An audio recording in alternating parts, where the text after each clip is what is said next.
Assalamualaikum warahmatullahi wabarakatuh. Selamat siang. Hari ini saya akan menyampaikan materi tentang gelombang pasut dan tsunami ya.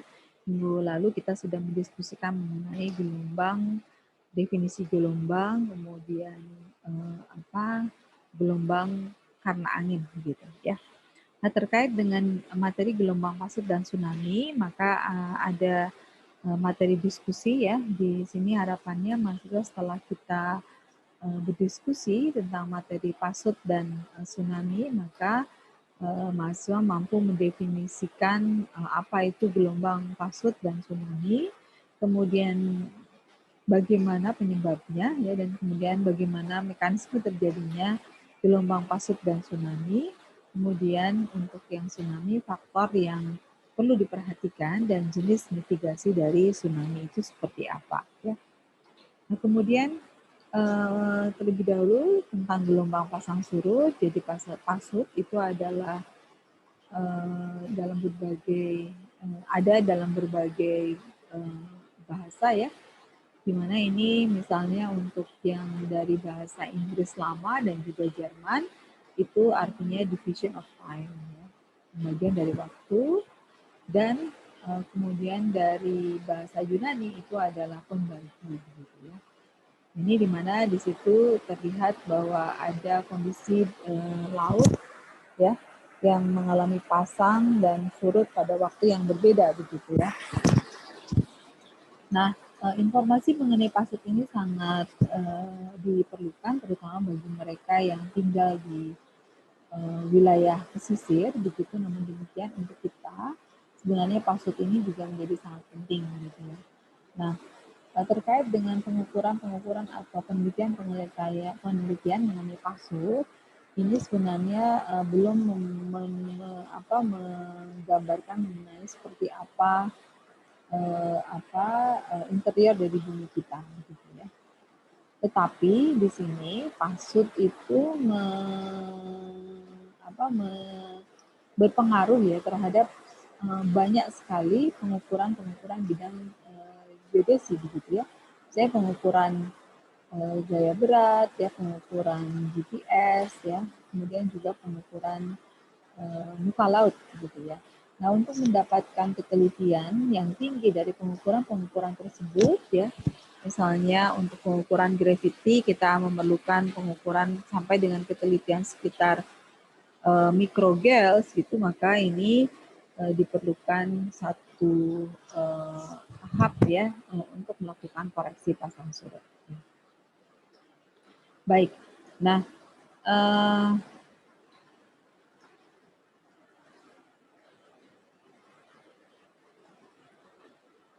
kemudian bagaimana kondisi pasang surut yang terjadi di bumi kita ya. Sebenarnya pasut itu tidak hanya terjadi di wilayah laut, tetapi juga selain bagian bumi yang cair, sebenarnya bagian bumi yang padat, yaitu kerak bumi atau litosfer juga mengalami pasang surut.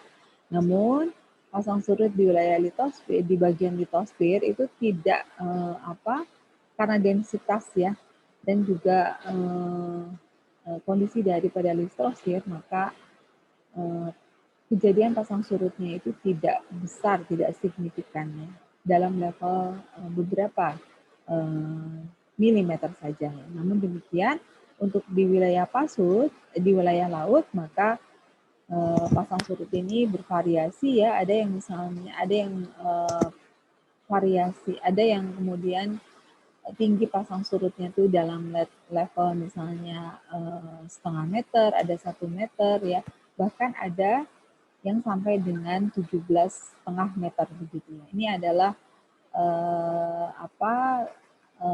kondisi pasang surut di satu wilayah ya, di perbatasan Amerika, di pantai timur perbatasan Amerika dengan Kanada, yang itu namanya Van Bay, di mana ketinggiannya itu akan pasang dan surut itu perbedaannya adalah sekitar 17 meter begitu. Dan ini kemudian terjadi dalam sehari 2 kali ya.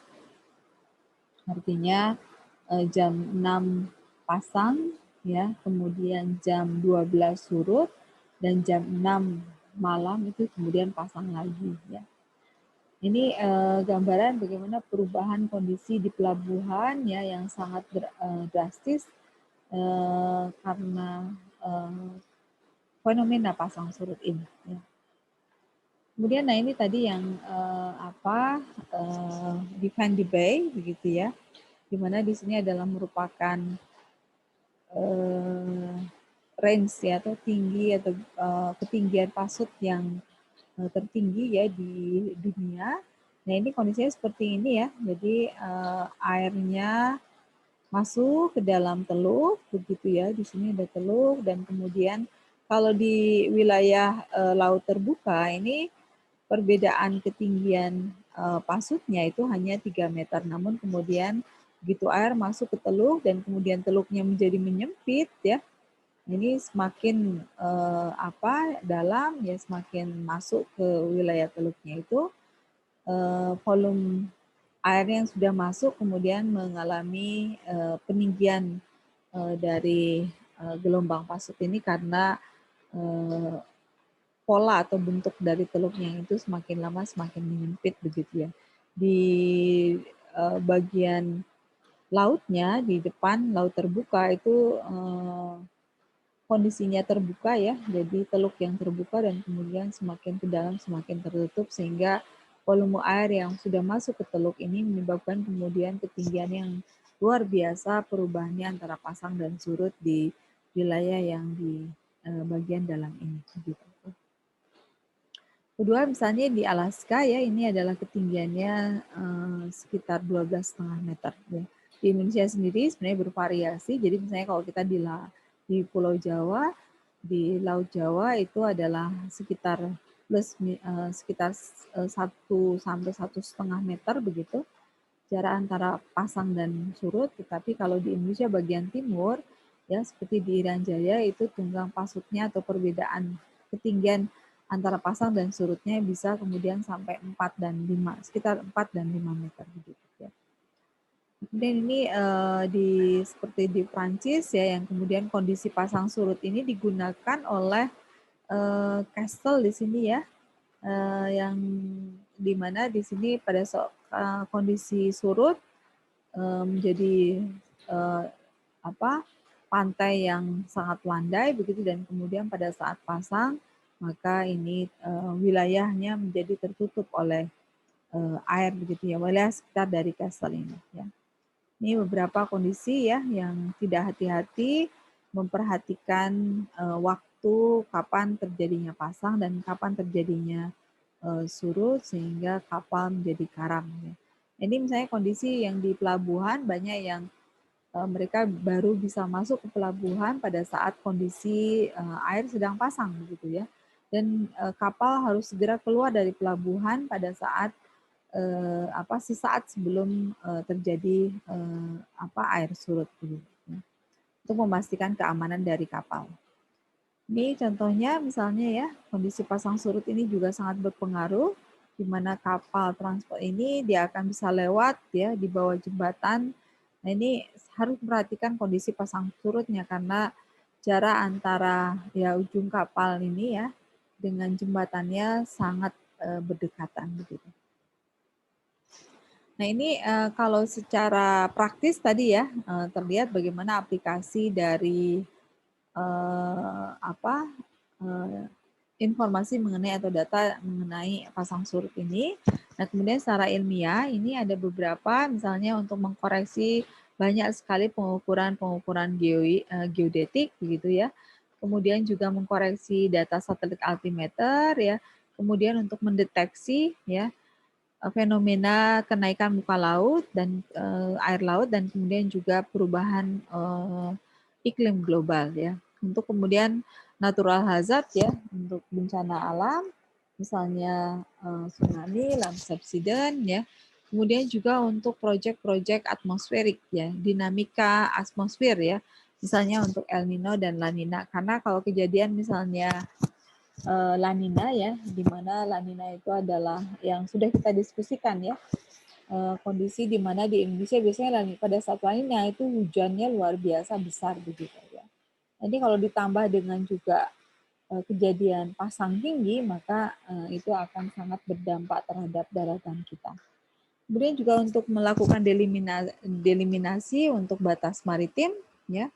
Kemudian juga untuk menentukan besarnya pasut ya untuk wilayah litosfer. Kemudian juga pasang surut ini juga berpengaruh terhadap penentuan orbit satelit ya, dan kemudian juga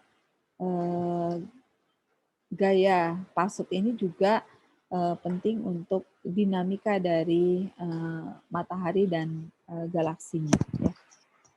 Kemudian, nah seperti apa sebenarnya pasut itu ya? Jadi di sini Newton menyatakan dalam tentang pasut itu adalah bahwa matahari dan bulan membangkitkan medan gaya di sekeliling bumi, di mana arah dan besar gayanya berubah-ubah secara periodik sesuai dengan posisi kedua bintang langit, ya.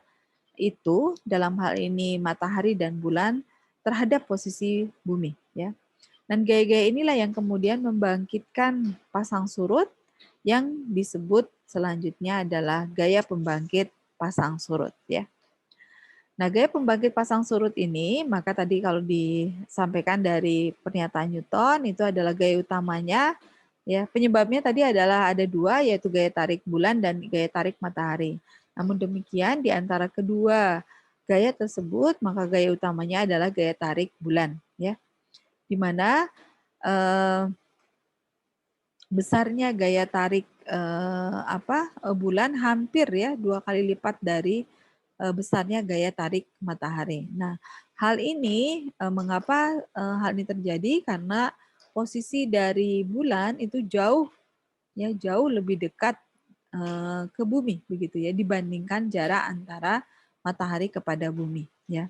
Nah, kemudian kombinasi gaya tarik dan posisi periodik ya antara bulan dan matahari ini yang kemudian menyebabkan adanya variasi ya periodik ya seiring dengan waktu dari kondisi pasang surut ya, kenaikannya dan penurunannya.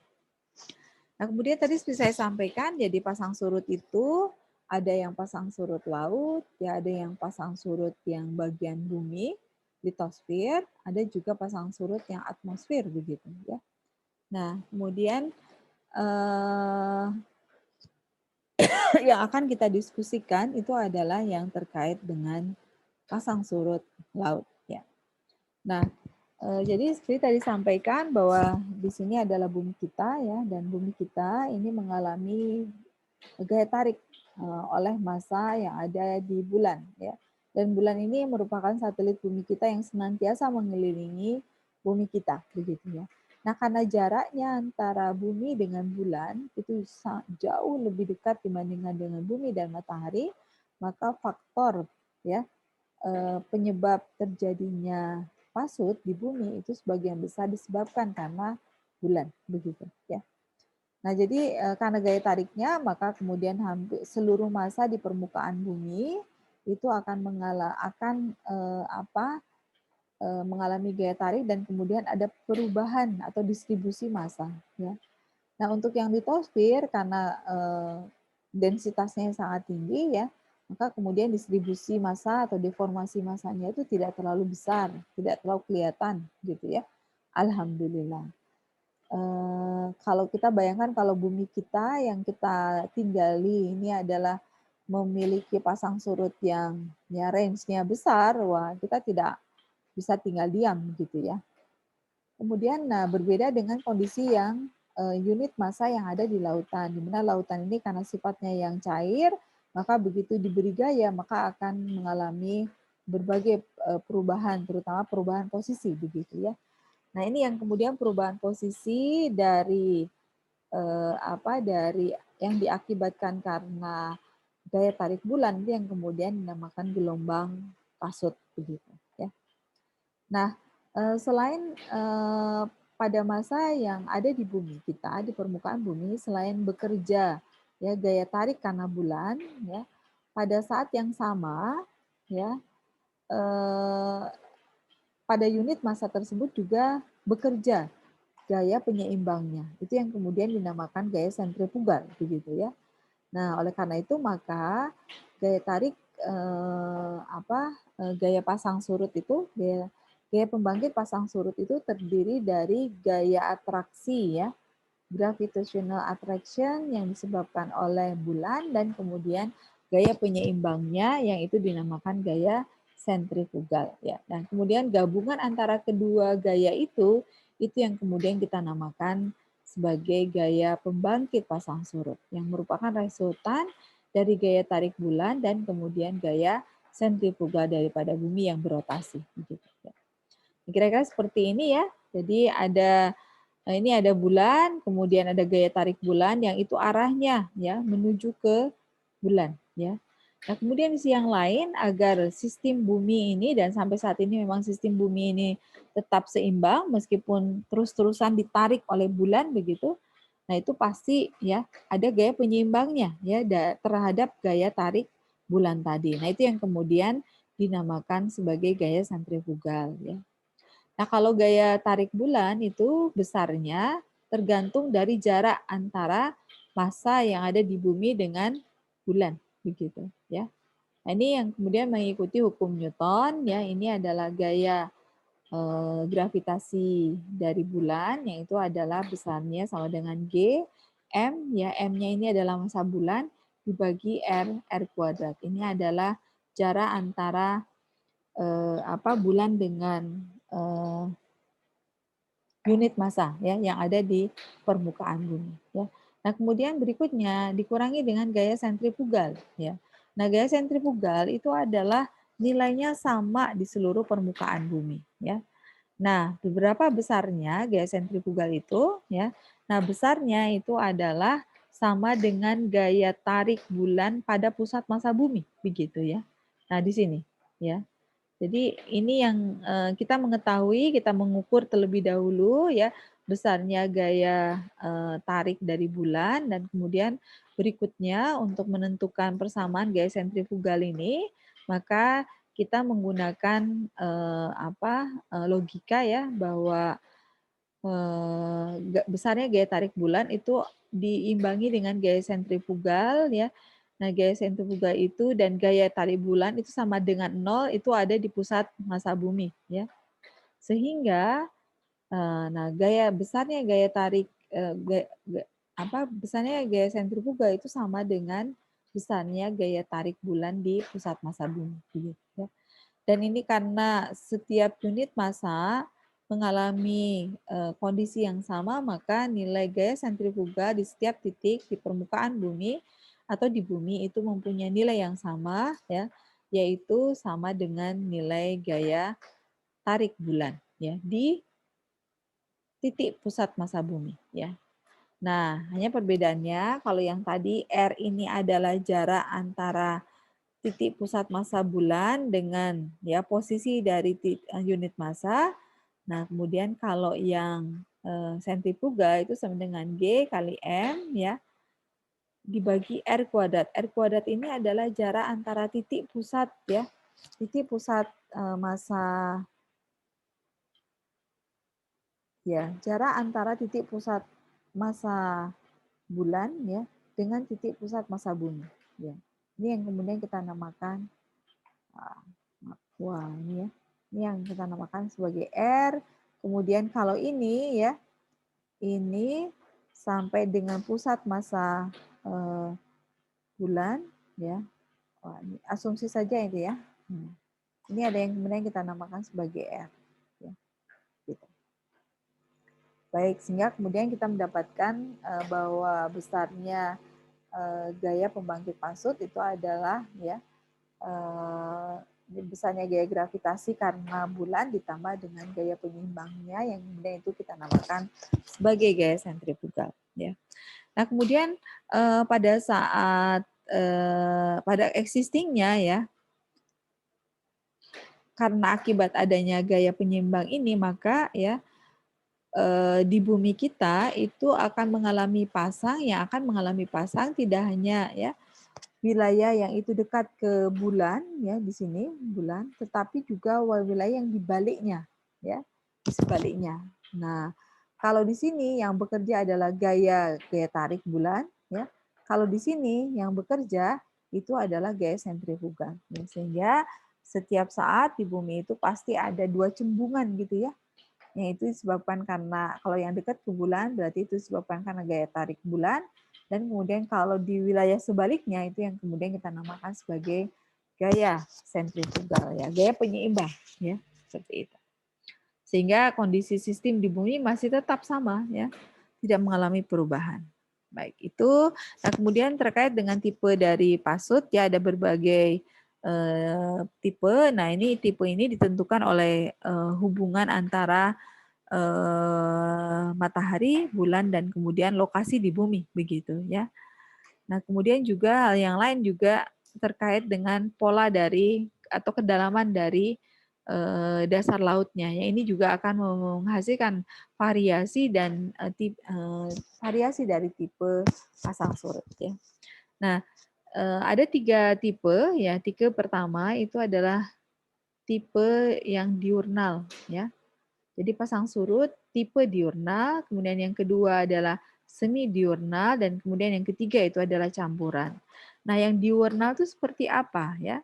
Diurnal itu adalah pasang surut yang ya selama 24 jam, ini 24 jam ya sehari ya. Dan sehari itu ya ada, jadi misalnya ini jam 00 ya surut ya.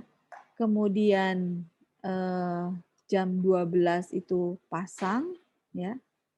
Jam 12 itu pasang, dan kemudian jam 24 untuk kembali 0 itu yang surut ya. Artinya di dalam 24 jam, 24 jamnya ini ya.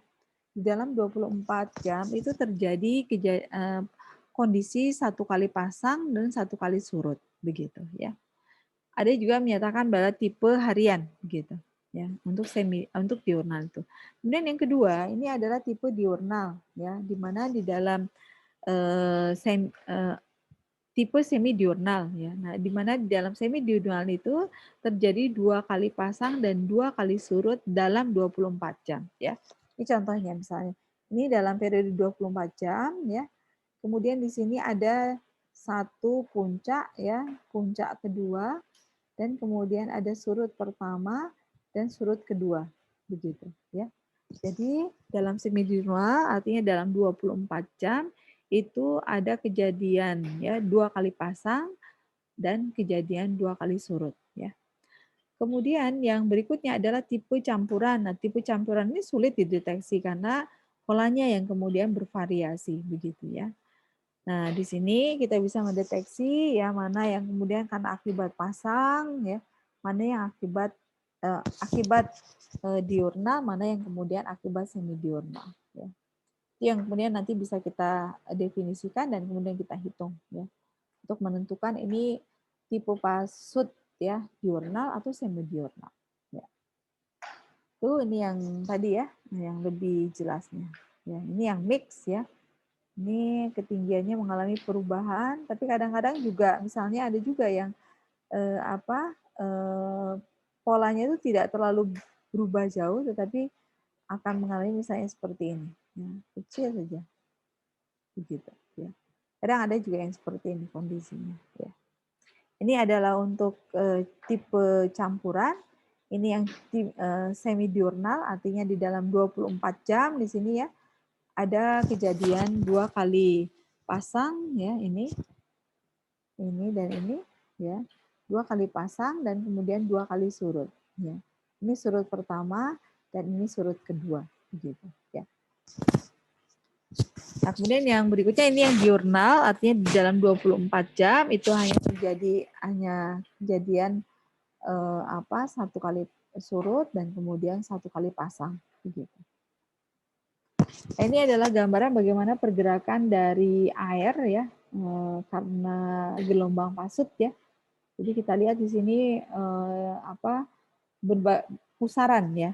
Nah, gelombang pasut ini juga biasa dinamakan gelombang yang standing wave itu ya, gelombang tegak gitu ya.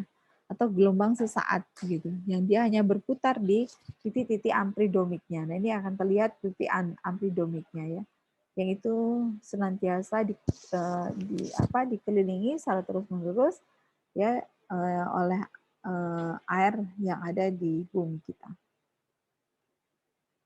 Nah ini kemudian peta dari tipe pasut ya. Jadi kalau kita Indonesia ini masuk ke sebagian besar ada gabungan atau campuran ya.